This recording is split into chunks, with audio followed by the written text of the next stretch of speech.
Part 1. The Peace Before the Storm. I still remember the very first day I met her. It wasn't in some romantic or cinematic setting, but simply through a mutual friend's introduction. I was already in my 40s, scarred and seasoned by life, and she had grown children of her own. Neither of us was young anymore. Neither of us carried the illusions of youthful romance. What we were both searching for was not a blazing passion, but companionship. Someone who could sit quietly by our side with a cup of tea, and still feel at peace in the silence. And yet, strangely, from that very first conversation, I felt my heart soften. She had this calm way of speaking, her eyes unhurried, as if she could see straight through me and accept all the broken pieces.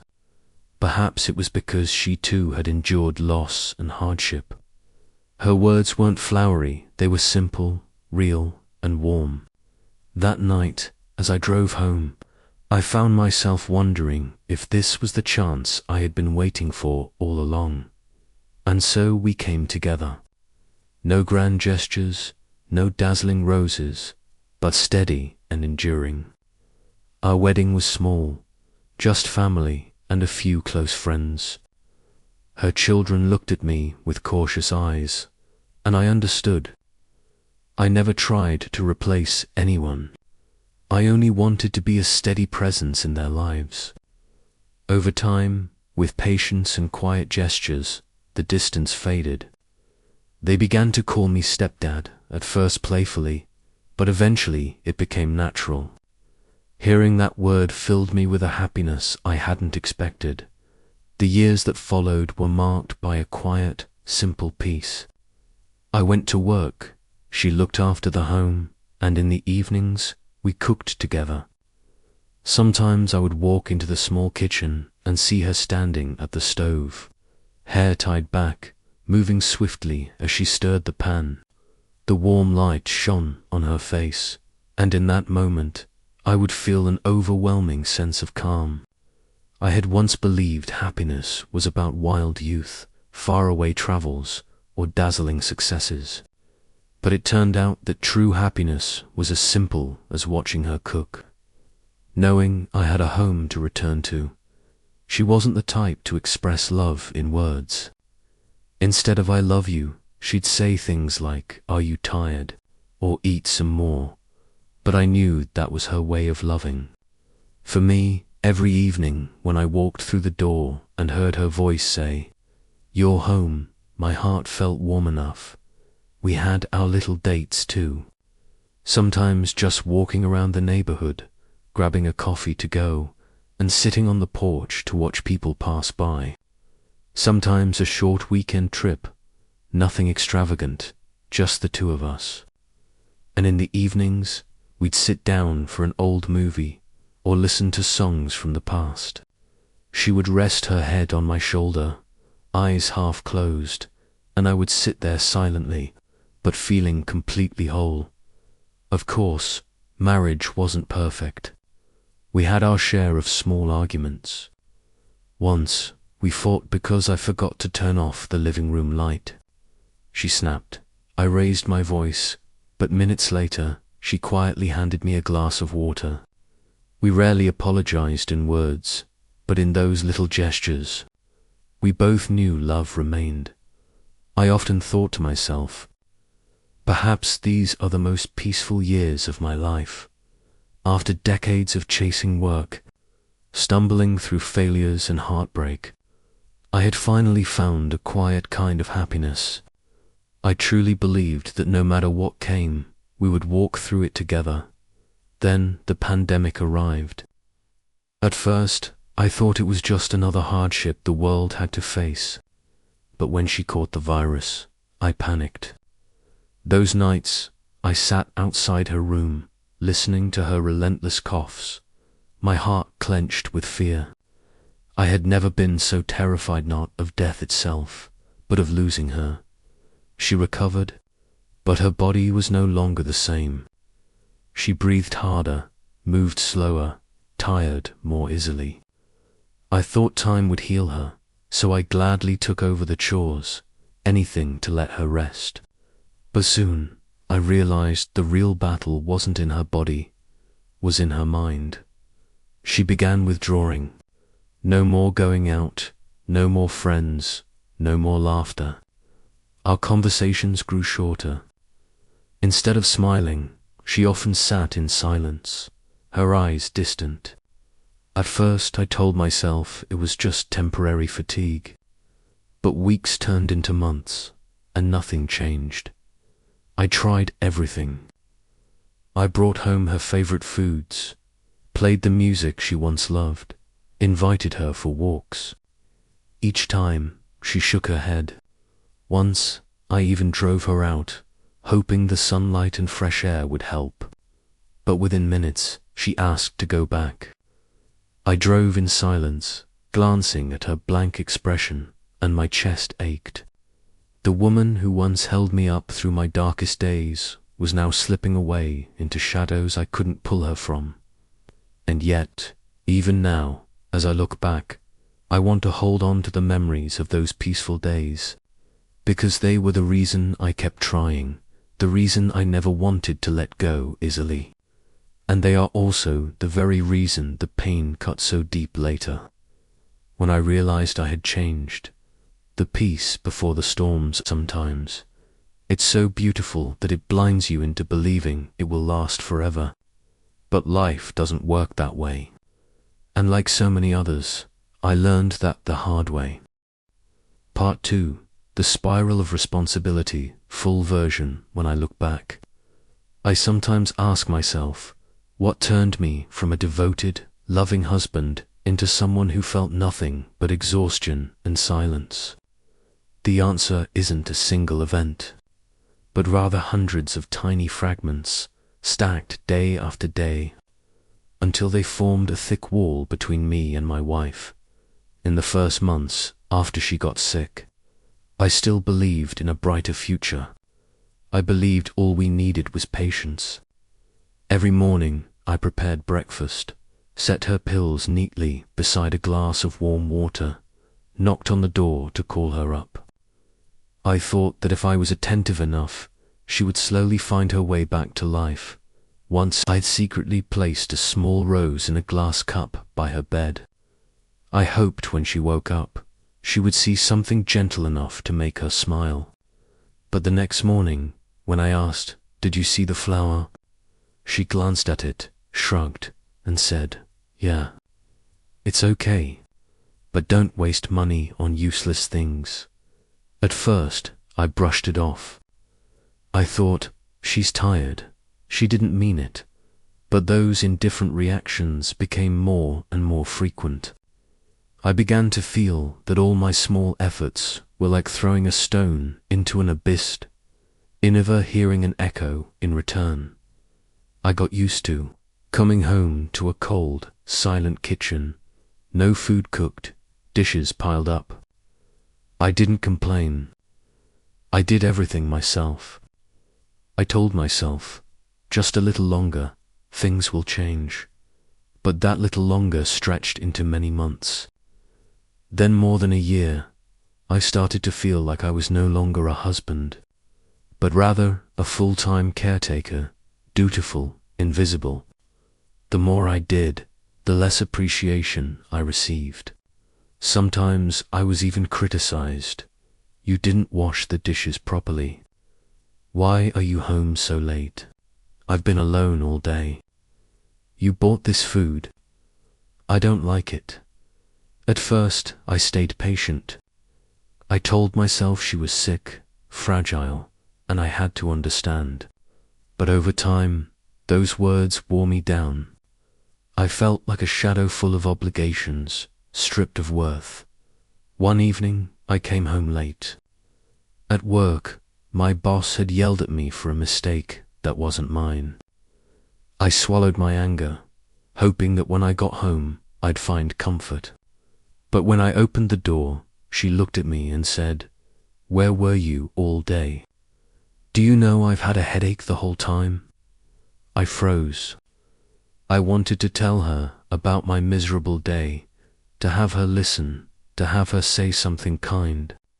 But when I opened my mouth, my voice cracked. "Do you have any idea how tired I am?" The room went silent, suffocating. She stared at me in shock, tears welling up, then turned away and cried quietly. And I didn't go to her like I always had. I just sat down, exhaled. For the first time in our marriage, I let her cry alone. After that night, something broke.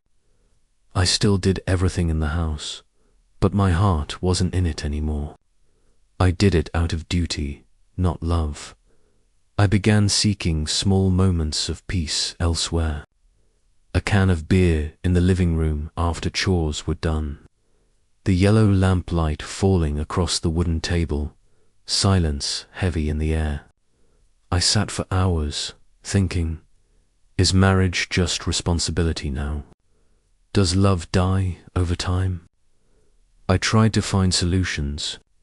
I suggested, maybe we should see a therapist. You'll feel better. She snapped, "You think I'm crazy?" I said, "Maybe you should apply for disability benefits, at least to ease the financial burden." She turned away. "All you ever think about is money." Those words were like small cuts, not deep enough to make me lash out, but deep enough to make me bleed slowly inside. I started to grow bitter. When she complained, dark thoughts flickered in my head. If you never change, how long am I supposed to live like this? The thought horrified me. I didn't want to be a cruel husband, but I couldn't deny it. That was the truth of how I felt. One night I stepped out onto the balcony. Winter air was cold, biting. I lit a cigarette, something I had quit years ago.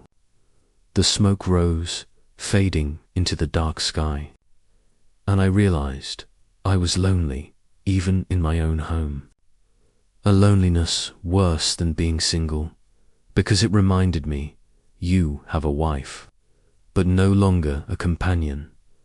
Day by day, the spiral of responsibility tightened around me. I didn't dare complain, didn't dare admit my feelings.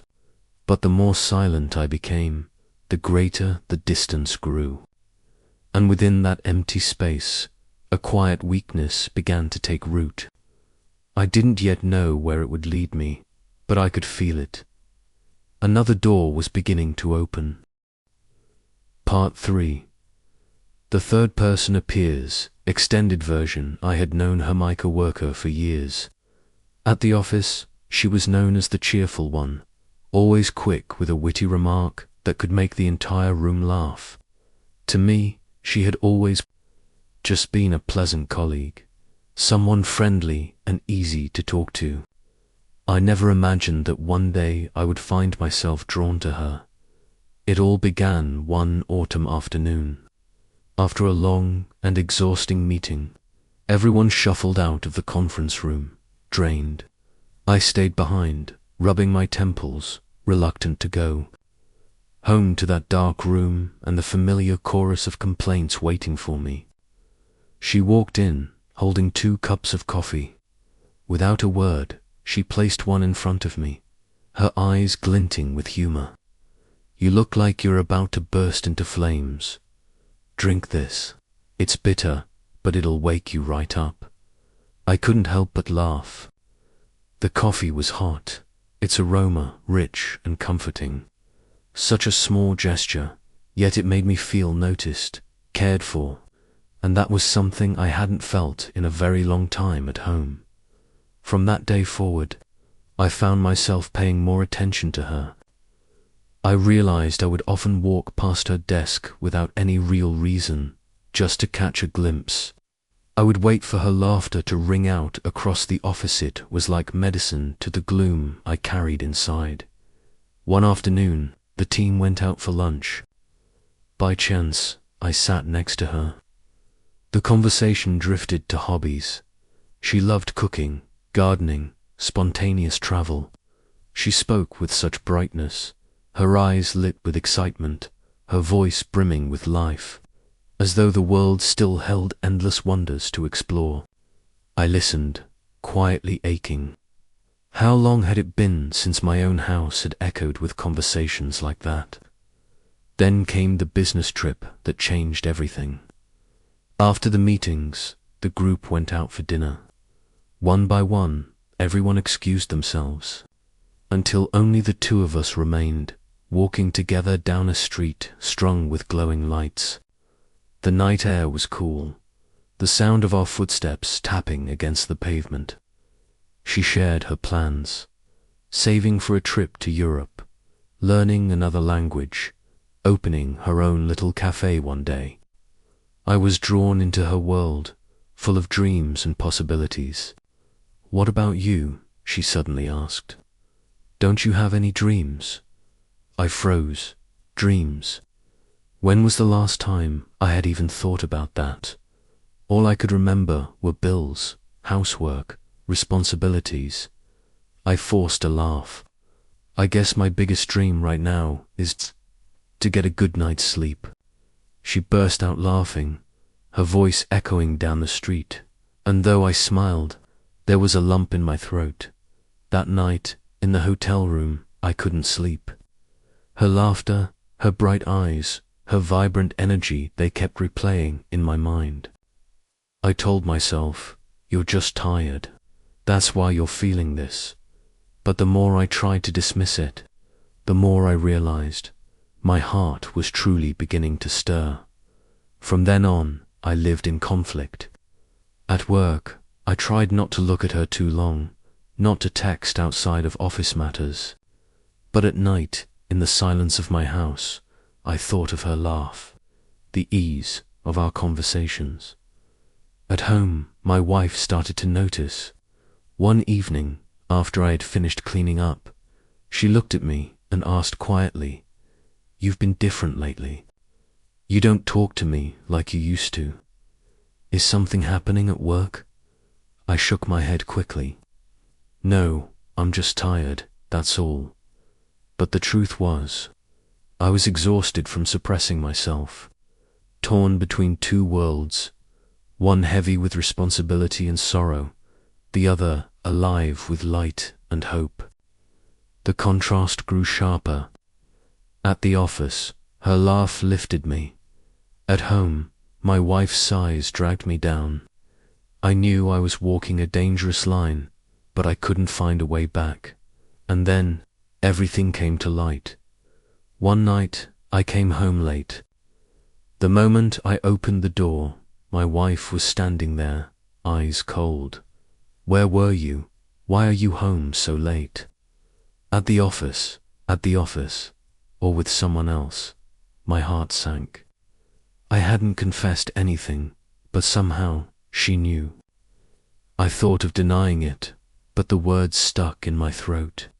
Silence became my confession. Tears streamed down her face as she whispered, "Do you know how much I've suffered? I was sick, alone.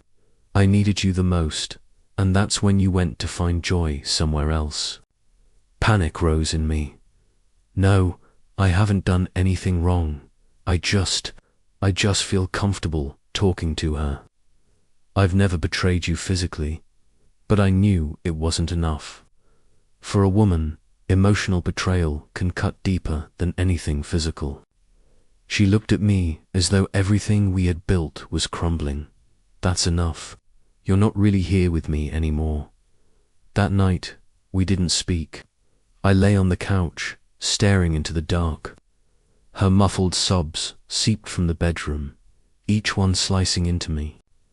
I was torn apart, guilty for hurting her, resentful for feeling trapped, powerless to choose a path. The next morning, I went to the office, determined to keep my distance. I avoided her eyes, her jokes, her smile.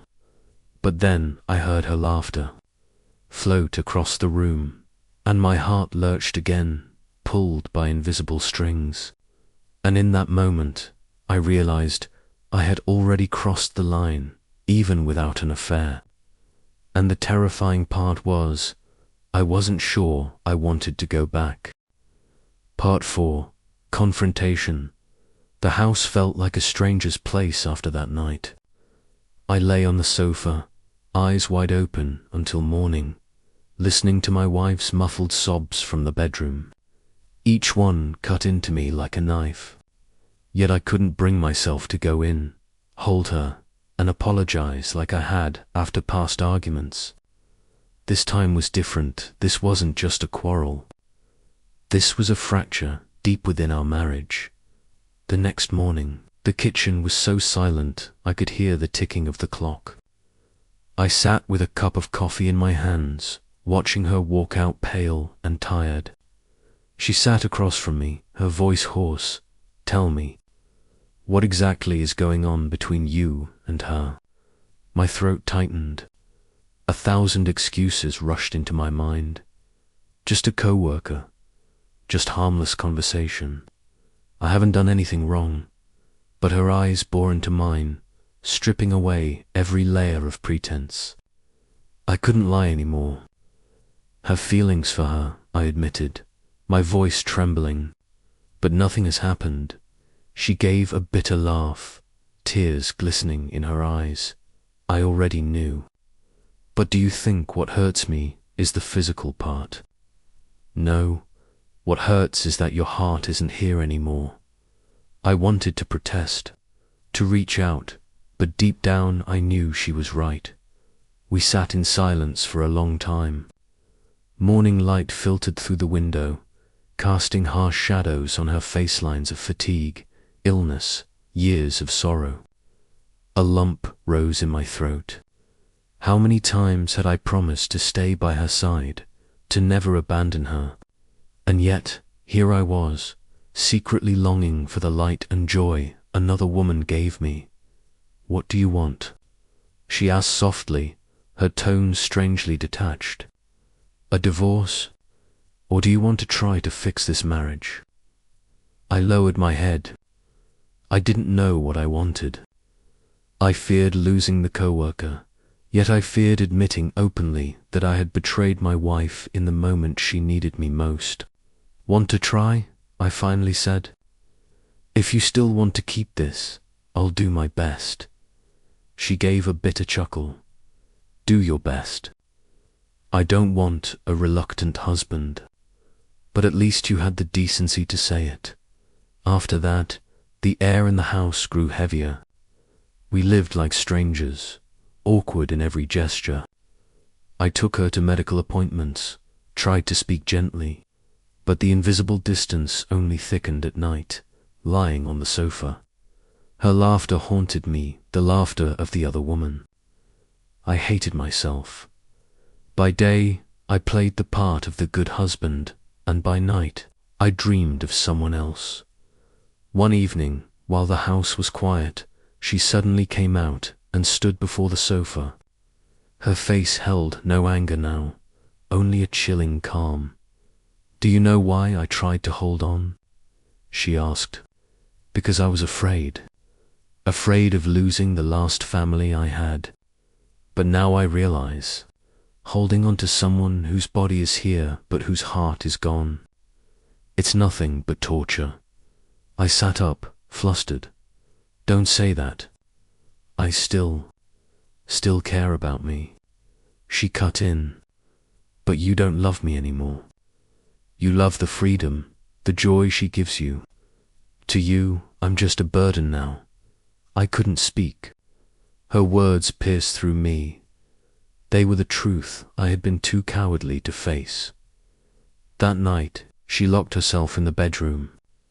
I sat alone, torn apart. Guilt clawed at me. Pity for her weighed heavy. But alongside it was a strange sense of relief, as if she had spoken aloud the secret I hadn't dared to admit. The next day, I went to the office. Just seeing my co-worker again, my heart pounded. She smiled and chatted casually, as if nothing had changed, but I avoided her gaze. I knew that if I took even one more step toward her, there would be no turning back. That afternoon, my wife called. Her voice was raspy but firm. "We need to have a serious talk. Tonight, All day, I felt uneasy. When I came home, she was already seated at the table.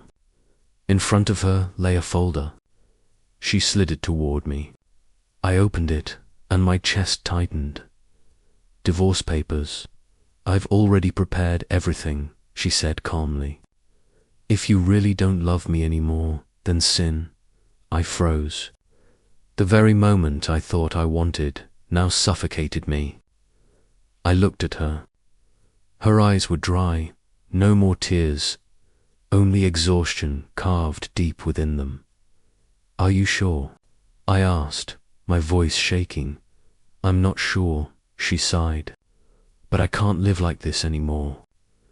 I don't want to wake up every day wondering where your heart is. I didn't answer. I just sat there, staring at the paper, while a storm raged inside me. On one side was pity, duty, the weight of vows. On the other was the longing to feel alive again, to be loved anew. The room was suffocatingly quiet. I knew this moment would decide the rest of my life. Part 5. The crack that could not be hidden time went on, and I felt myself stepping into a strange phase of life. Once I was a steady man, a husband who tried his best. Now I was becoming someone hesitant, torn between duty and desire. My co-worker, call her Honor, wasn't the kind of woman who intentionally came between a man and his marriage. We had known each other for years, worked together on many projects, and never crossed a line. But day by day, I realized I was waiting for those moments to see her. Just hearing her laugh, seeing her eyes light up when she talked about an idea, made some part of my soul come alive again at home. Meanwhile, my wife remained wrapped in that big bed, drifting through endless days, rarely leaving her room. Some evenings I came home exhausted, hoping for a smile or a simple question like, "How was your day?" Instead, I was met with reproach. "You're late again. Do you even think about what it's like for me here? You don't care about me anymore, do you?" I knew she was in pain. I knew the illness and the old wounds of her past had broken her spirit. But I also knew I was drained. I didn't have the strength to handle work, the house, and still carry the emotional weight for someone who refused to stand on her own. One Friday evening. After we finished a project, Anna suggested the team go out to celebrate. I hesitated because I knew that the longer I stayed around her, the more my heart would tremble. But I nodded. The restaurant was warm with golden light, soft jazz filling the air. Anna and I sat next to each other. We talked about everything, work, books, little habits of daily life. She told me about her solo trip to Italy, her eyes sparkling as she described the sunsets in Venice. And I realized it had been so long since I had seen that kind of spark in my wife's eyes. At one point, Anna looked at me intently and said softly, "You look so tired. Is something wrong?" I was silent. I wanted to tell her everything, about the long nights staring at the ceiling, about how lost I felt in my own home. But instead, I forced a smile and said, "Just work. That's all." It was a clumsy smile, but I knew Anna sensed something. More. The closeness kept growing. I began to notice small changes in myself. Every morning before work, I picked a sharper shirt, added a bit of cologne, subconsciously wanting to look presentable in Anna's eyes. I didn't want to admit it, but my heart had betrayed me long before anything physical ever happened. And then the inevitable came. One evening when I came home late, my wife suddenly asked, "Why are you home so late tonight?" I answered casually, "Just stayed a bit longer at work." She stared at me, suspicion burning in her eyes. "You're hiding something from me, aren't you?" I froze. I hadn't done anything, at least not physically. But my silence gave me away. The next day, while tidying up, she stumbled upon a message from Anna on my phone. I laughed so much today, I'm still smiling. Thank you. Her rage exploded. She threw the phone onto the bed and screamed, "So this is it. I'm sick in this bed, and you go out looking for joy with another woman." I panicked, rushing to explain, "It's not what you think. Anna and I, there's nothing going on. Nothing." Her voice cracked like glass. "Then why the messages like that? Why have you been different every day? Why do I feel like my husband isn't here anymore?" I was speechless. How could I deny it when I knew, deep down, my heart had already drifted away? The days that followed were suffocating. Our house, once silent, now carried a heavier darkness. My wife shifted from reproaches to pleading. "I know I've changed. I know I'm not the same anymore. But please, don't leave me. You promised. You swore you'd be by my side." Her words pierced me. I remembered our wedding day, the way her eyes sparkled, her hand trembling as she slid the ring onto my finger. I remembered the early years, cooking together, cleaning the house, laughing at silly little things. But then I remembered Anna's laugh, the feeling of being heard, of being seen without judgment, the lightness of being with someone who didn't treat me as the cause of every disappointment. One night, I sat alone in the living room, head in my hands, the lamp casting a dim glow. I felt trapped at a crossroads, each path leading to ruin. If I stayed, I'd continue suffocating, sacrificing myself, but keeping my vow. If I left, I'd forever be branded as the man who abandoned his sick wife, the betrayer, the coward. I heard footsteps. My wife stood at the doorway, her eyes red, her voice trembling but strangely gentle.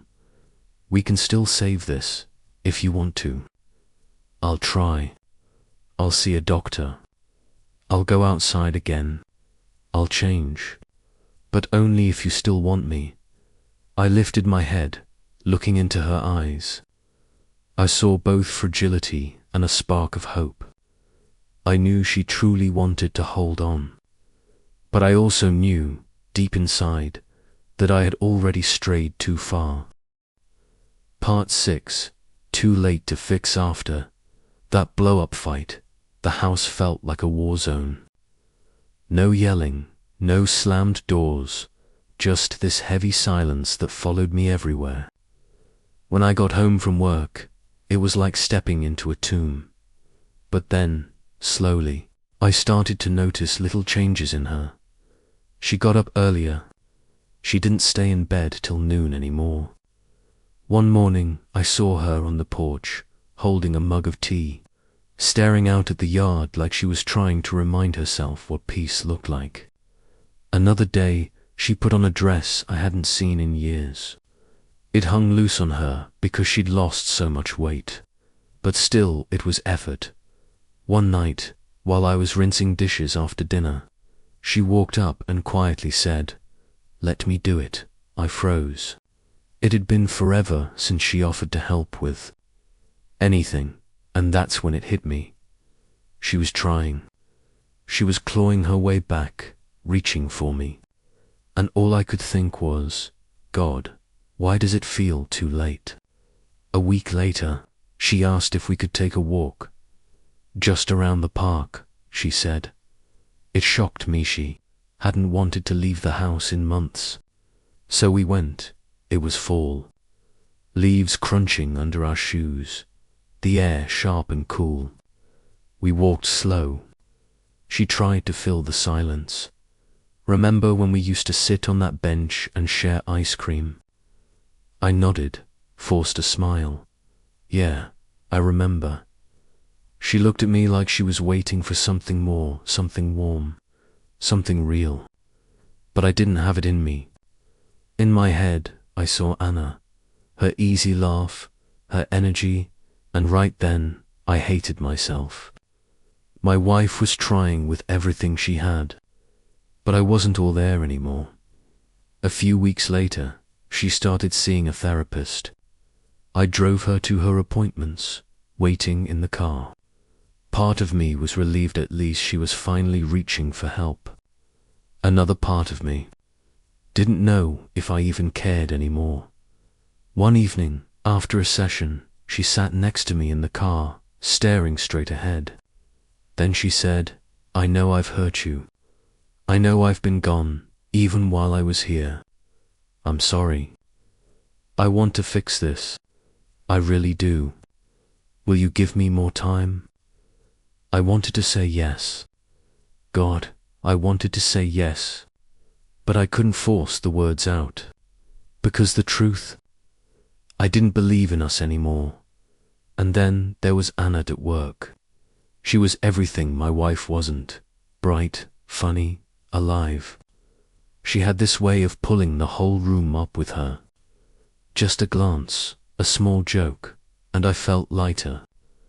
I didn't go looking for her, but whenever she was around, the weight I carried seemed to ease. One day at lunch, she looked at me and said, "You've got something on your mind. I don't want to pry, but if you ever need to talk, I'm here." Her words cut right through me.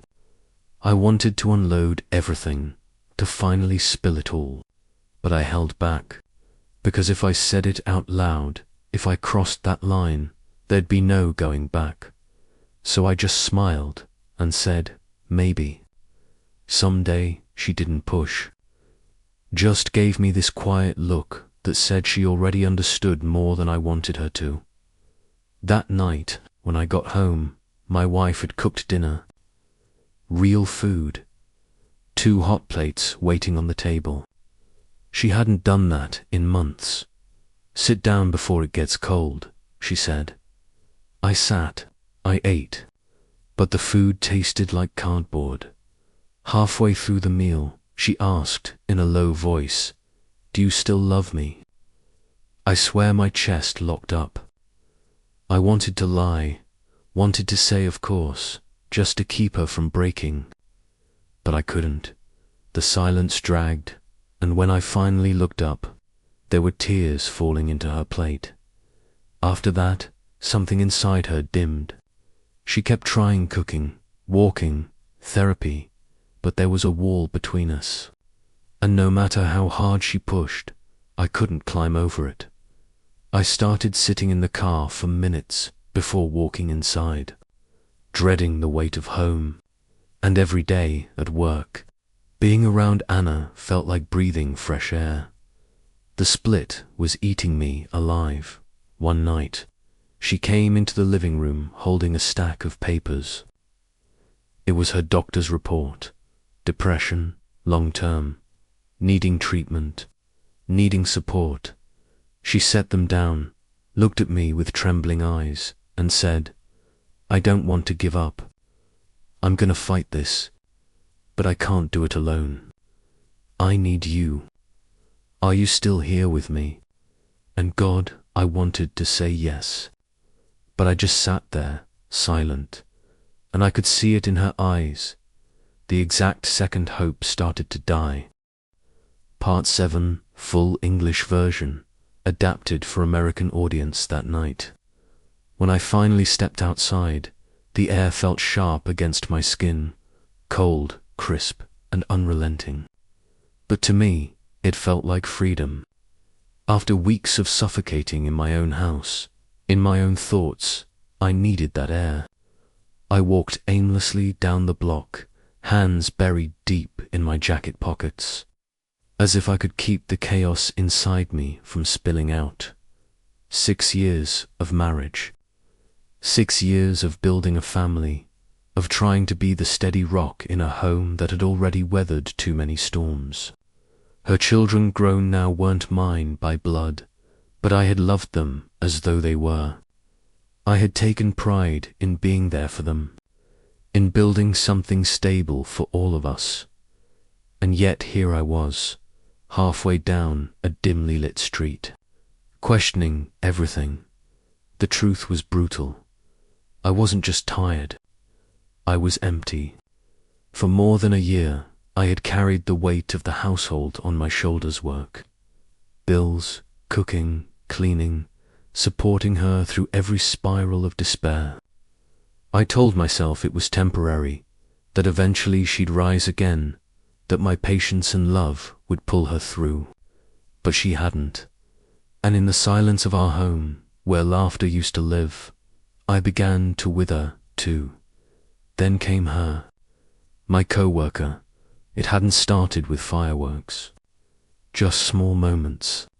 A laugh at the end of a long shift. A quick coffee run where she insisted on paying. A conversation that made me forget, even for a minute, that I was carrying the world on my back. And soon I found myself seeking her out, passing by her desk just to hear her voice. Catching myself smiling at her texts long after the workday ended. It wasn't about sex. If it were, maybe I could have shut it down, brushed it off as nothing more than a passing temptation. But it was more. She made me feel seen. She reminded me of who I used to be, the man who laughed easily, who dreamed, who wasn't just surviving. And I had missed that man. But every thought of her was a dagger of guilt. Because while I was chasing moments of light, my wife was lying in our bed, trapped by her illness and her grief. She had lost so much: her health, her spark, her will to live, and she needed me. I had promised to stand by her in sickness and in health, and now, when she needed me the most, I was drifting. What kind of husband did that make me? What kind of man? The next morning, I stared at myself in the bathroom mirror. My face looked older, harder.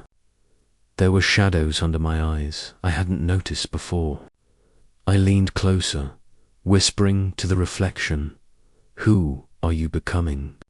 No answer came. Just the silence of a man who didn't like what he saw. At work, that day, fate seemed cruel. She was there, my co-worker, with that easy smile that tugged at something buried deep inside me. Our eyes met across the office, and it was like gravity. My chest tightened, my pulse quickened. I felt alive, but also terrified, because in that instant, I knew I was standing on the edge of a cliff. One slip, one reckless choice, and I'd fall into something I couldn't undo. That evening, when I got home, my wife surprised me. She called me into the living room. Her voice was quieter than usual, almost fragile. She didn't look at me when she spoke. "I know I've been hard to live with," she said. "I know I've shut down. But I don't want to lose you.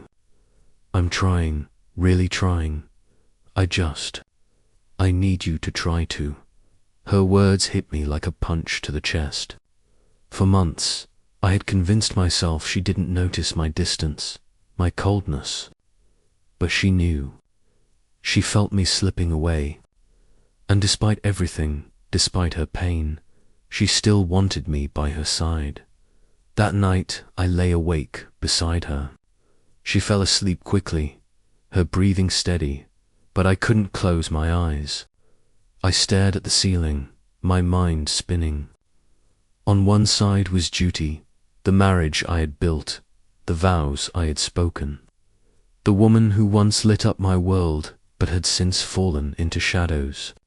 On the other side was the possibility of something new, something alive, with someone who saw me the way I longed to be seen. Both paths held heartbreak. Both paths demanded sacrifice. But for the first time, as the clock ticked past midnight, I faced the truth. This wasn't just about choosing between two women. It was about choosing the man I wanted to be. Part 8. The abyss within. I had never felt myself standing at such a painful crossroads. In the days after my wife and I sat down and had that rare, fragile conversation, my mind became a battlefield. During the day, I tried to carry on like nothing was wrong, smiling at co-workers, completing my tasks, making small talk. But when I came home at night, when the laughter and noise of the outside world faded, I found myself stepping back into silence, into a house that felt more like a weight than a home. My wife was trying. I saw it. She was pushing herself to get out of bed more often. She'd shuffle through the house, her steps slow and heavy, but at least she was moving. A few times she even insisted on cooking with me, fumbling through recipes, burning things, laughing awkwardly when she messed up. Sometimes she asked me about work, about the people I saw every day, about the world she no longer felt part of. I wanted to appreciate it. I wanted to let those gestures mean everything. But between us there was still that invisible wall. I could hear her. I could see her. But I couldn't reach her, not the way I used to. It was like living with a ghost who occasionally tried to remember what it was like to be alive. And then there was her, my co-worker at work. She was a dangerous kind of light. Every time she laughed, it broke through the darkness I carried. Every time she asked me how my day was, I felt the walls inside me shift. She wasn't just a distraction. She was an anchor pulling me toward something I wasn't sure I deserved anymore. One afternoon, we ended up having lunch together. It wasn't planned. We just bumped into each other at the cafe down the street. But sitting across from her, something shifted.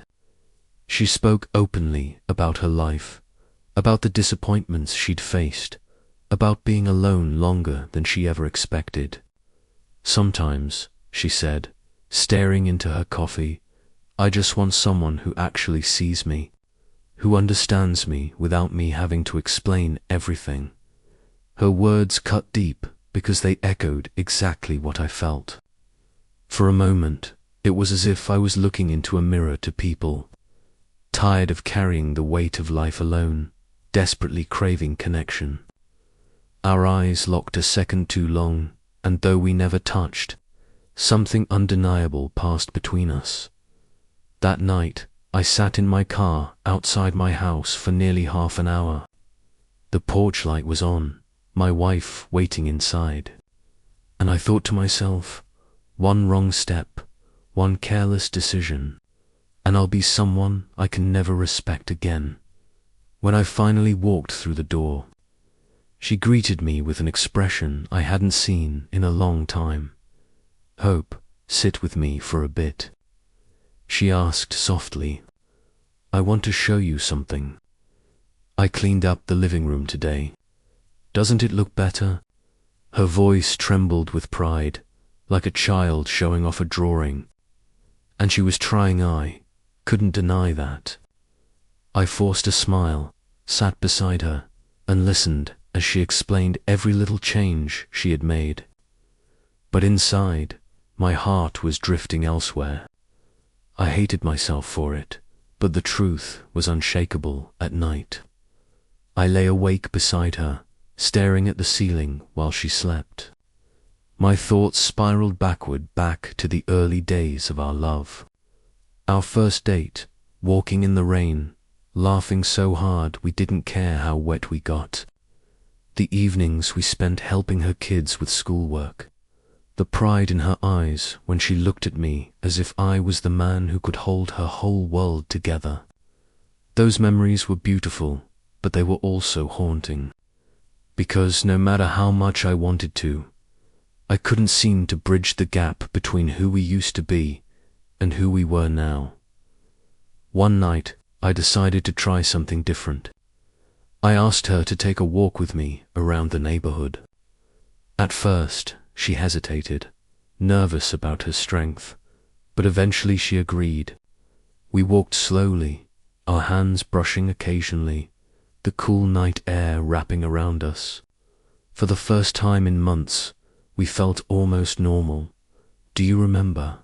she asked with a small smile. "The first time we ever walked like this.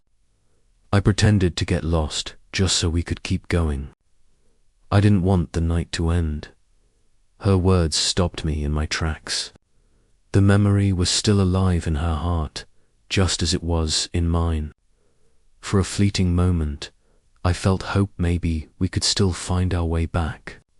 But almost immediately, doubt crept in. Were we holding on to something real, or just clinging to a shattered mirror, pretending the cracks didn't exist? Day after day, I lived split in two. At home, I played the role of a good husband, listening, encouraging, trying to rebuild small moments of connection. At work, I couldn't resist the gravity of my co-worker. I never crossed the line physically, but emotionally. I already had. And sometimes, emotional intimacy feels far more dangerous than anything physical. One night, long after she had fallen asleep, I sat alone in the living room with a glass of whiskey in my hand. The house was quiet, heavy. I opened a notebook I rarely touched and began to write, the words spilling out before I could stop them. I have already gone too far, yet not far enough to lose everything. I want love, but I also want to keep my promise.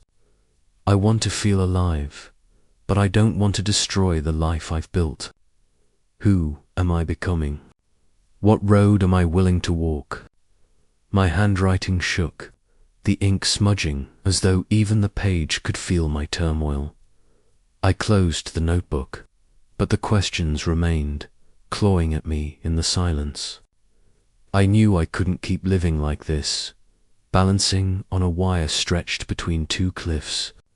Sooner or later, I would fall, and deep down, I sensed it.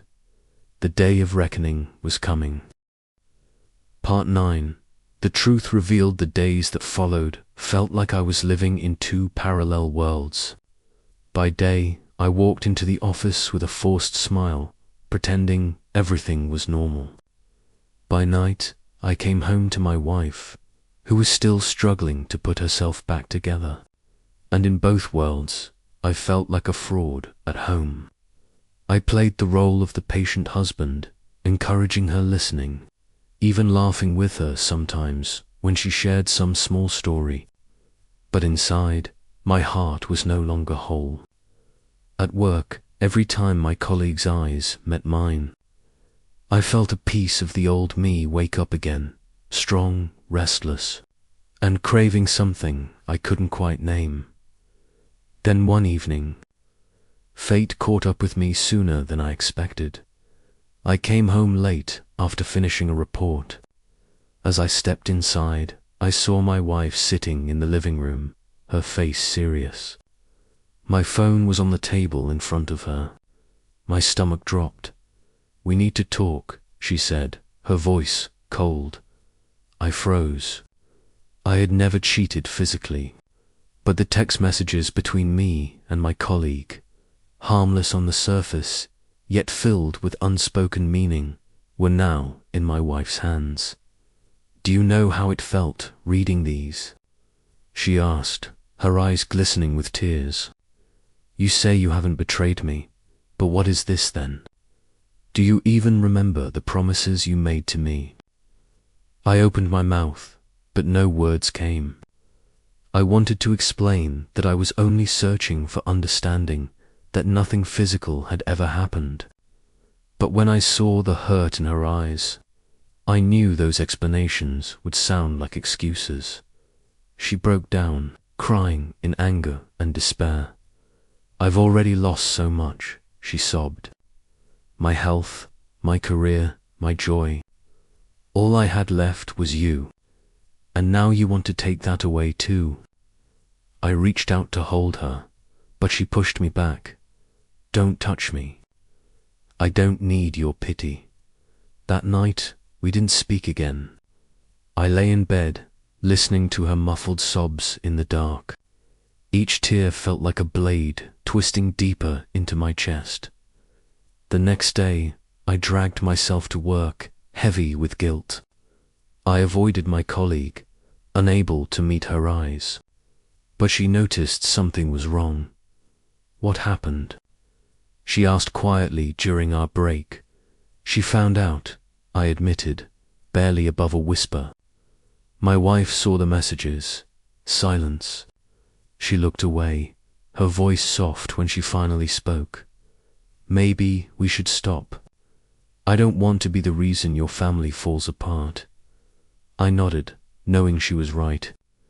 I knew I had to end it. But deep down, I couldn't deny it.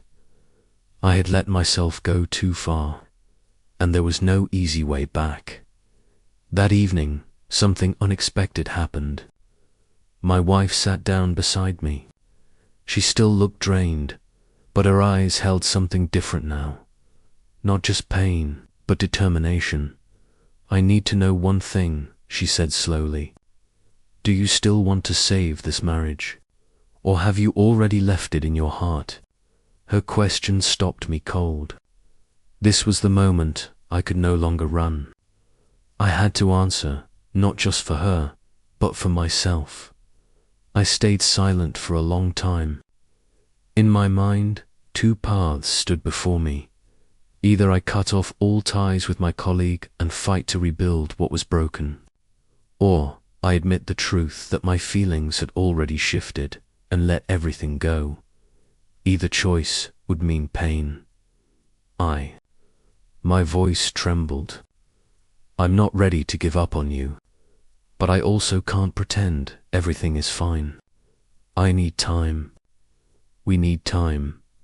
She looked at me for a long moment before nodding, tears streaming down her face. Then prove it. Don't just say it. If you want to keep me, show me. That night, for the first time in months, we sat together without blaming, without shouting. We spoke about our fears, our wounds, even the dreams we once had. But I knew deep down, our marriage was like a sinking boat. Unless we both rowed together, we wouldn't make it. And in the quiet of my heart, I couldn't help but wonder, did I still have the strength to keep rowing? Part 10, the final chapter, English version for American audience. The days that followed were strangely calm. After years of storms, tears, anger, and silence, our house felt like a different place. It was as if all the noise had finally burned itself out, leaving only the quiet. But inside me, that quiet wasn't peace, was the echo of a choice I had been avoiding for too long. I'd been carrying this truth around for months, maybe longer. I couldn't go back to who I used to be in this marriage. The man who once believed he could fix everything, save her from the darkness, hold the weight of both our lives on his shoulders. I had tried. God knows I had tried. But there comes a moment when trying turns into drowning, and I was already sinking. She was trying now. That was the hardest part. She was making small steps, getting out of bed, cooking once in a while, asking me how my day was. And for a second, I wanted to believe that this meant we were on the road back. That maybe, just maybe, I had judged too soon. But when she looked at me, I felt the weight of what was missing. Love wasn't just about surviving the hard times. It was about wanting to share joy too. And I no longer had that with her.